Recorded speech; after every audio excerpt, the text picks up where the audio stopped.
अब हम शुरू करेंगे part number 7 chapter number 2 forms of business organisation. अभी तक हमने क्या क्या समझा। सोल प्रोप्राइटर पूरा डन है, हमारा एचयूएफ डन है। पार्टनरशिप के अंदर भी हमने पार्टनरशिप पढ़ लिया, उसके फीचर्स पढ़ लिए, उसकी मेरिट्स और लिमिटेशन हम ऑलरेडी डिस्कस कर चुके हैं।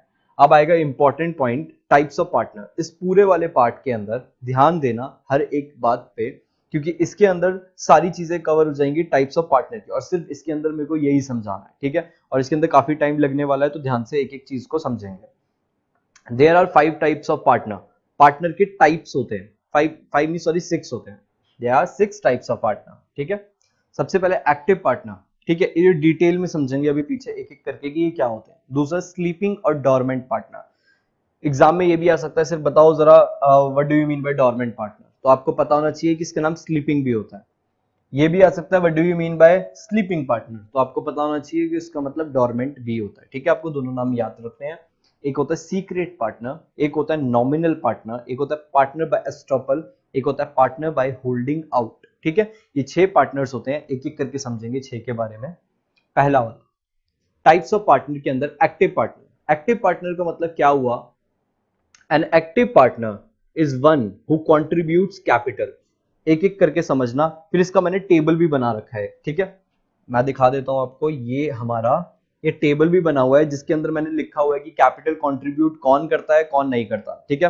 फिर उसके बाद कैपिटल, फिर मैनेजमेंट में कौन हिस्सा लेगा नहीं लेगा, शेयर इन प्रॉफिट लॉसेस क्या होते हैं, और लाइबिलिटी किसकी अनलिमिटेड किसकी लिमिटेड होगी, ठीक है। तो ये सारी चीजें वहां पे अभी सिर्फ मैं समझा रहा हूं। लर्न करना तो टेबल से करना, दोबारा सुनना, मैं यहाँ सिर्फ समझा रहा हूं, यहाँ से लर्न नहीं करना। आपको लर्न तो वो टेबल से ही करना है। मैं वहां से एंड में समझा दूंगा कि वहां से लिखना कैसे, उस टेबल से बना के कैसे लिखना है। अगर आ गया what do you mean by active partner, तो मैं समझा दूंगा कि एक्टिव पार्टनर वहां से कैसे लिखना है, ठीक है। यहाँ से सिर्फ आप समझो। एन एक्टिव पार्टनर, एक्टिव नाम से ही समझ में आ रहा है कि वो एक्टिव है, बहुत ज्यादा पार्टनरशिप में एक्टिव है। Is one who contributes capital, ये कैपिटल लगाएगा, मतलब जब बिजनेस स्टार्ट करेंगे तो कुछ पैसे लगाते हैं, आपने अकाउंट्स समझी हुई है। तो अकाउंट्स में जैसे ही हम कोई बिजनेस को शुरू करके जो पैसा लगाते हैं उसको बोलते हैं कैपिटल। तो ये कैपिटल को कंट्रीब्यूट करेगा और क्या करेगा? पार्टिसिपेट करेगा in the management of the firm, मतलब फर्म के डिसीजन जो होंगे वो लेने में ये हेल्प करेगा। मतलब ए बी सी 3 पार्टनर है, मैं बोलूंगा कि जो ए पार्टनर है वो पैसे भी लगा रहा है, और वो मैनेजमेंट को डिसीजन देने में मदद भी कर रहा है, तो मैं उसको क्या बोलूंगा? ये एक्टिव है, ये एक्टिव पार्टनर है। और क्या करेगा ये? शेयर प्रॉफिट और लॉसेस, लो प्रॉफिट और लॉस भी बांट रहा है ये, शेयर प्रॉफिट और losses, and is liable to unlimited extent to the creditors of the firm, मतलब ये अनलिमिटेड लाइबिलिटी। लास्ट वाला पॉइंट क्या है? Unlimited liability. मतलब आपके 4 पॉइंट्स हो गए, टेबल में चारों लिखे हुए हैं, अभी बस समझ लो, वहां याद करवा दूंगा, ठीक है। An active partner is one who contributes capital, वो सबसे पहले पैसे लगाएगा, दूसरा पार्टिसिपेट करेगा मैनेजमेंट में, तीसरा वो प्रॉफिट और लॉस को भी बांटेगा, और चौथा उसकी लाइबिलिटी अनलिमिटेड होगी। चारों कंडीशन फुलफिल हो जाएगी, आप क्या बोलोगे वो कौन सा पार्टनर है? वो पार्टनर है एक्टिव पार्टनर, ठीक है। दूसरे पे आओ, स्लीपिंग और डोरमेंट पार्टनर। स्लीपिंग और डोरमेंट आपको नाम से समझ में आ रहा है कि ये एक्टिव नहीं है। देखो कैसे, partners who do not take in day to day activities. Day to day activities में क्या पार्ट नहीं ले रहा, मतलब ये कैपिटल को कंट्रीब्यूट करता है, पार्टिसिपेट इन मैनेजमेंट नहीं करना, पार्टिसिपेट इन मैनेजमेंट नहीं करता, लेकिन प्रॉफिट और लॉस बांटेगा। Unlimited liability. देखो अनलिमिटेड लाइबिलिटी वाला पॉइंट सबके लिए कॉमन है, क्योंकि सारे पार्टनर्स की लाइबिलिटी हमेशा अनलिमिटेड होती है, ठीक है। तो वाला पॉइंट तो बोलूं ना बोलूं आप समझ जाना, ठीक है। Partners who do not take in the day to day activities of the business are called sleeping partners. कौन से पार्टनर होते हैं स्लीपिंग? जो क्या करते हैं? डे टू डे एक्टिविटीज में, मैनेजमेंट में, डिसीजन लेने में कोई हेल्प नहीं करते। मान लो ए बी सी 3 पार्टनर हैं, ठीक है, इनको चाहिए पैसा, इनको चाहिए और कैपिटल। डी एक है, उसके पास कैपिटल बहुत ज्यादा है, ये तीनों गए डी के पास, इन्होंने बोला डी मेरी बात सुन, एक काम कर, हमें ज्वाइन कर ले पार्टनरशिप के अंदर। इसको एडमिशन बोला जाता है, ठीक है, एडमिशन हो रहा है नए पार्टनर का। उसने बोला हमें ज्वाइन कर ले, तू एक काम करियो। अच्छा ये बोलते हैं अब तुम काम क्या करते हो? तो वो कह रहे हैं देखो हम इतना प्रॉफिट कमा रहे हैं, हमें बस कैपिटल की और रिक्वायरमेंट है, हम डबल प्रॉफिट भी कमाएंगे। डी को समझ में आ रहा है कि बात तो ये सही कह रहे हैं, ये कमाएंगे जरूर। तो डी बोलता है कि यार तुम जो काम कर रहे हो ना, मुझे इसकी जीरो नॉलेज है, जीरो नॉलेज है, तो मैं तो पार्टिसिपेट कर नहीं पाऊंगा मैनेजमेंट में। तो ए, बी और सी क्या बोलते हैं, वो बोलते हैं कोई दिक्कत वाली बात नहीं है, हमें तो नॉलेज है, हमें नॉलेज है, तू सिर्फ क्या दे, पैसे, तू सिर्फ कैपिटल लगा, तेरे को हम प्रॉफिट और लॉस भी बांट देंगे, सब कुछ तेरे साथ वैसे ही होगा, मैनेजमेंट में तू हिस्सा मत लियो, कोई दिक्कत वाली बात नहीं है। वो वाले पॉइंट की बात ये कर रहा है कि स्लीपिंग और डोरमेंट पार्टनर का मतलब ये होता है कि ये मैनेजमेंट में हिस्सा ना लेके बाकी सारे काम करेंगे। एग्जांपल मैंने आपको दे दिया कि डी के पास कैपिटल अच्छी खासी थी, उससे कैपिटल तो ले ली बट उसको मैनेजमेंट में नहीं रखा। फिर आता है सीक्रेट पार्टनर। सीक्रेट पार्टनर क्या है, नाम से समझ में आ रहा है कि जो दुनिया को पता ही नहीं है ये पार्टनर भी है, समझो, दुनिया को पता ही नहीं है ये पार्टनर है, ये सीक्रेट है, किसी को बता ही नहीं रहे। मतलब हम बोलते हैं ना ए, बी और सी 3 पार्टनर है, हम बता ही नहीं रहे कि डी भी है, हम बोल रहे हैं ए, बी, सी 3 पार्टनर है बस, वो सीक्रेट पार्टनर है डी। ठीक है, समझेंगे इसके बारे में भी कि इसके अंदर और क्या क्या पॉइंट्स हैं। A secret partner is one whose association with the firm is unknown to the general public, मतलब नॉर्मल लोगों को पता ही नहीं है ये भी पार्टनर है, to the general public. Other than this distinct feature, इसके अलावा, जैसे इसमें सबको पता होता है कि कौन कौन पार्टनर्स है, इसमें भी पता होता है पार्टनर्स है, और इनको ये नहीं पता होता कि ये सो रहा है, जग रहा है, क्या कर रहा है, स्लीपिंग है मतलब वो पार्टिसिपेट नहीं कर रहा, बट इसमें तो बताते भी नहीं है कि ये क्या है, स्लीपिंग पार्टनर है और सीक्रेट पार्टनर है। ठीक है, other than this distinct feature, इसके अलावा in all other expect he is like the rest of the partners, मतलब ये क्या क्या करेगा, इसके अलावा ये सारे काम करेगा। मैं एक नॉर्मल सी बात बोलूं कि सीक्रेट पार्टनर एक एक्टिव पार्टनर ही होता है, बट इसकी पोजीशन के बारे में, इसके बारे में नॉर्मल पब्लिक को नहीं पता। ठीक है, मतलब ये सीक्रेट पार्टनर क्या करेगा, मैनेजमेंट की ऑर्गेनाइजेशन में पार्ट लेगा, कैपिटल लगाएगा, कैपिटल लगाएगा, और ये प्रॉफिट लॉस भी बांटेगा, सारे काम कर रहा है। तो आप बोलोगे कि ये काम तो सारे वो भी कर रहा है, एक्टिव पार्टनर भी कर रहा है, बट एक डिफरेंस आ जाता है कि इसके बारे में नॉर्मल पब्लिक को, जनरल पब्लिक को कुछ भी नहीं पता होता। ठीक है, he contributes to the capital of the firm, capital लगाएगा, takes part in the management, share its profit and losses and has unlimited liability towards the creditors, मतलब unlimited liability होते हैं। unlimited liability तो देखो इधर भी है, इधर भी है, इधर भी है, बाकी के जो 3 है ना उन तीनों में भी है, तो आप उसकी टेंशन नहीं लेना, अनलिमिटेड लाइबिलिटी तो 6 के 6 के अंदर है। ठीक है, बाकी के पॉइंट्स को लर्न रखना। पहला फटाफट से रिकॉल करेंगे, एक्टिव पार्टनर क्या करेगा, मैनेजमेंट में पार्ट लेगा और क्या करेगा, कैपिटल लगाएगा और प्रॉफिट लॉस बांटेगा। स्लीपिंग वाला मैनेजमेंट में पार्ट लेने के अलावा सब काम करेगा। सीक्रेट पार्टनर एक्टिव पार्टनर की तरह सारे काम करेगा, बट उसके बारे में जनरल पब्लिक को कुछ भी नहीं पता होगा। अब आते हैं nominal partner. A nominal partner is one who allows the use of his or her name by a firm but does not contribute to its capital.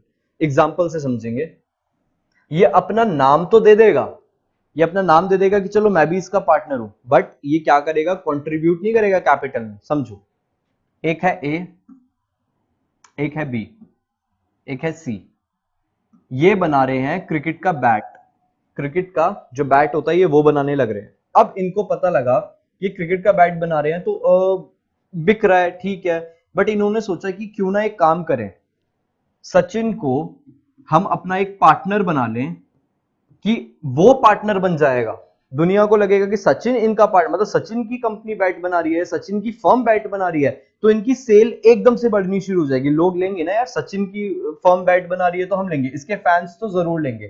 ठीक है, तो ये वाली चीजें आपको समझ में आती है। अब यहाँ पे क्या हुआ, सचिन तेंदुलकर के पास जब ये गए, उन्होंने उनको कहा कि आप एक काम करो, हमारे पार्टनर बन जाओ। अब सचिन तेंदुलकर तो ये बोलेंगे ना कि मैं तुम्हारा पार्टनर किस बेसिस पे बनूं, मैं किस बेसिस पे, मेरे पे कोई चीज की कमी नहीं है, मैं बनने को रेडी नहीं हूं। तो वो लोग बस ये बोल रहे हैं एक काम करो, कैपिटल कुछ मत लगाओ, कुछ भी कैपिटल, बस अपना नाम हमारे साथ जोड़ दो। समझने की कोशिश करना, वो ये कह रहे हैं, हम ये नहीं कह रहे आप कैपिटल लगाओ हमारी तरह, मैनेजमेंट में पार्ट लो हमारी तरह, प्रॉफिट लॉस बांटेंगे, कुछ नहीं करेंगे आपके साथ, बस आप एक चीज करना, अपना नाम दे दो। समझ गए? दोबारा सुन लो क्या बोल रहा हूं मैं। सचिन तेंदुलकर को ये जाके बोलते हैं कि आप कैपिटल मत देना, आप मैनेजमेंट में पार्ट भी मत लो, कोई दिक्कत नहीं, हम संभाल लेंगे, आप प्रॉफिट और लॉस जो होता है वो भी मत लो, कोई दिक्कत वाली बात नहीं है, और आपकी लेकिन लाइबिलिटी तो अनलिमिटेड होगी, क्योंकि पार्टनर बन गए तो लाइबिलिटी अनलिमिटेड है, बट अपना बस एक हमें नाम दे दो कि जिससे हम बोल सके कि देखो सचिन तेंदुलकर हमारे क्या है, पार्टनर हैं जिससे हमारी फर्म की सेल बढ़ेगी। ठीक है, अब पढ़ेंगे दोबारा से। नॉमिनल पार्टनर समझ में आ गया, ये कुछ भी नहीं करते, कुछ भी नहीं करते। He she does not take active part in the managing the firm, मतलब मैनेजमेंट में पार्ट नहीं ले रहे। देखो मैनेजमेंट में भी पार्ट नहीं लिया इन्होंने कैपिटल को कंट्रीब्यूट भी नहीं किया, does not share it profit, और ये प्रॉफिट और लॉस भी नहीं ले रहे, प्रॉफिट और लॉस भी नहीं बांट रहे, बस एक चौथी चीज है वो कर रहे हैं। अनलिमिटेड लाइबिलिटी तो इनकी भी होती है। ठीक है, कोई भी पार्टनर हो गया, अनलिमिटेड लाइबिलिटी उनकी भी होगी। ठीक है, तो ये चीज भी यहाँ पे क्लियर है, नॉमिनल खत्म। अब आता है पार्टनर बाय एस्टॉपल। एस्टॉपल का मतलब क्या हो गया, a person is considered a partner by estoppel if through his or her name own initiative, conduct or behavior, he she gives an impression to others that he she is a partner of the firm. Such partners are held liable for the debts of the firm because in the eyes of the third party they are considered partners even though they do not contribute capital or take part in its management.